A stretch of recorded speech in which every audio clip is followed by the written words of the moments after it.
Iran और America के परमाणु मुद्दे पर फिर से करीब आने की खबरें अंतर्राष्ट्रीय राजनीति और ऊर्जा बाजार में हलचल पैदा कर रही है। इससे दोनों देशों के रिश्तों पर जमी बर्फ पिघलने के आसार दिख रही है, क्योंकि ईरानी विदेश मंत्री ने इस मीटिंग से बड़ी उम्मीद जताई है। उन्होंने कहा कि पेशेवर माहौल में बातचीत चल रही है। पूरी दुनिया की निगाहें इस बातचीत पर टिकी हुई हैं, क्योंकि इसका असर सिर्फ तेहरान, वॉशिंगटन तक सीमित नहीं रहेगा। भारत समेत कई देशों की एनर्जी पॉलिसी, वेस्ट एशिया से व्यापारिक संबंध और जियोपॉलिटिकल इक्वेशंस इस पर निर्भर करेंगे। अमेरिका और ईरान के बीच लंबे समय से परमाणु कार्यक्रम को लेकर तनाव बना हुआ है। 2015 में हुए joint comprehensive plan of action यानी JCPOA से अमेरिका 2018 में डोनाल्ड ट्रंप के कार्यकाल में बाहर हो गया था।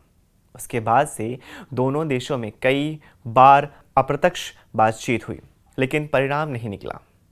अब बात करें तो भारत के लिए खुल सकते हैं 5 अहम मौके। जैसे कि पहली बात करें, सस्ता कच्चा तेल मिल सकता है। ईरान पर लगे प्रतिबंधों में ढील मिलने के बाद वह फिर से वैश्विक तेल बाजार में सक्रिय होगा। इससे आपूर्ति बढ़ेगी और कीमतों में गिरावट आ सकती है। भारत जैसे तेल आयात देशों के लिए एक बड़ा राहत कारक होगा। दूसरे अहम फैसले की बात करें तो चाबहार पोर्ट प्रोजेक्ट को मिल सकती है रफ्तार। जी हाँ, ईरान अमेरिका तनाव के कारण भारत की ईरान में रणनीतिक रूप से अहम चाबहार बंदरगाह परियोजना धीमी पड़ी हुई थी। संबंध सुधारने से इस परियोजना को फिर से गति मिल सकती है, जो भारत को अफगानिस्तान और मध्य एशिया तक बिना पाकिस्तान के रास्ते पहुंच दिलाएगी। थर्ड पॉइंट की बात करें, व्यापार और निवेश में नए रास्ते खुलेंगे। ईरान में ऊर्जा, निर्माण, परिवहन और टेक्सटाइल जैसे क्षेत्रों में निवेश के लिए भारत को फिर से मौका मिलेगा। अमेरिका की सहमति से भारत ईरान व्यापार बाधाओं के बिना आगे बढ़ सकेगा। वहीं कनेक्टिविटी और अंतर्राष्ट्रीय प्रभाव में बढ़त हो सकती है। ईरान के जरिए भारत की अंतर्राष्ट्रीय कनेक्टिविटी में इजाफा होगा, खासकर international north south transport corridor यानी INSTC जैसे प्रोजेक्ट्स को नई दिशा मिल सकती है। रणनीति संतुलन बनाने में भी काफ़ी मदद मिलेगी भारत को। ईरान के साथ भारत के अच्छे संबंध चीन और पाकिस्तान के प्रभाव को संतुलित करने की अहम भूमिका निभा सकते हैं। ये भारत के लिए एक भू राजनीतिक लाभ होगा। वहीं ईरान ने कहा है कि यह बातचीत गंभीर है, लेकिन सकारात्मक भी है, जिसका अर्थ है कि दोनों पक्ष अब टकराव नहीं, समाधान पर फोकस कर रहे हैं। हालांकि ये बातचीत प्रत्यक्ष नहीं है, यानी दोनों देश एक दूसरे से सीधी बात नहीं कर रहे हैं, बल्कि तीसरे पक्ष के माध्यम से संदेशों का आदान प्रदान कर रहे हैं। इस बातचीत को सुगम बनाने में यूरोपीय संघ की अहम भूमिका रही है। साथ ही चीन और रूस जैसे देशों की भी रुचि इस मुद्दे में बनी हुई है, क्योंकि यह मामला सीधे तौर पर वैश्विक ऊर्जा बाजार और सुरक्षा से जुड़ा हुआ है। ईरान और अमेरिका के रिश्ते में तनाव का भारत पर कई असर पड़ा है, उसके बारे में बात करते हैं। खासकर ऊर्जा, सुरक्षा, रणनीतिक परियोजनाएं और भू राजनीतिक संतुलन के संदर्भ में नीचे प्रमुख प्रभाव में हम 5 बिंदुओं पर बात करते हैं। अमेरिका प्रतिबंधों के चलते भारत को ईरान से तेल आयात बंद करना पड़ा, जिससे आयात लागत बढ़ी और वैकल्पिक स्रोतों पर निर्भर बढ़ी।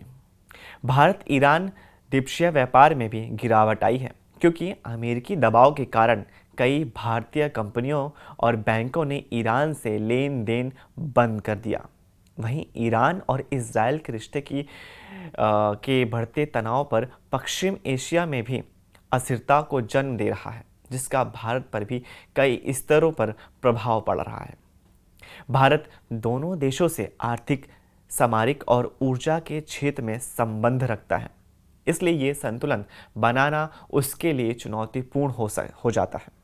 वहीं अगर हम ईरान इजराइल के बीच चल रहे तनाव को लेकर बात करें, जिससे भारत पर भी काफ़ी अहम असर पड़ रहा है, चलिए वो भी जानते हैं। पहला, ऊर्जा सुरक्षा पर खतरा। भारत अपनी ऊर्जा ज़रूरतों का 80% आयात करता है, जिनमें बड़ा हिस्सा है पश्चिम एशिया से आता है।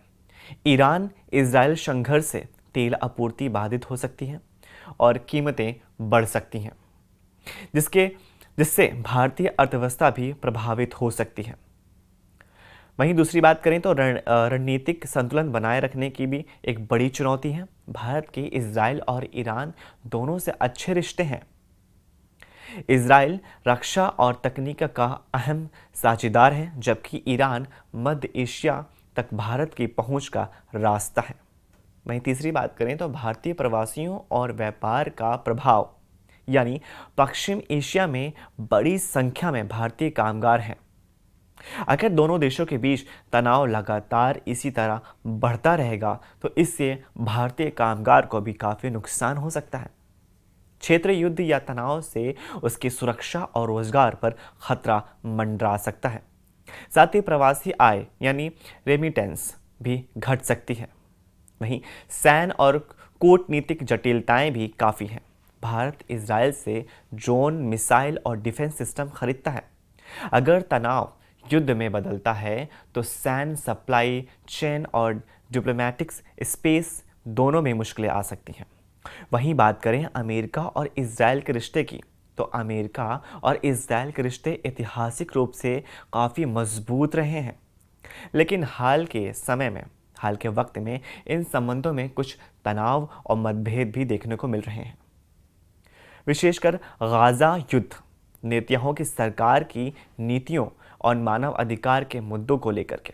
फिर भी समग्र रूप से ये साझेदारी अभी भी गहरी और रणनीतिक और सैन्य सहयोग पर आधारित है। बाइडेन प्रशासन बार बार युद्ध विराम और फिलिस्तीनी नागरिकों की सुरक्षा की बात करता रहा।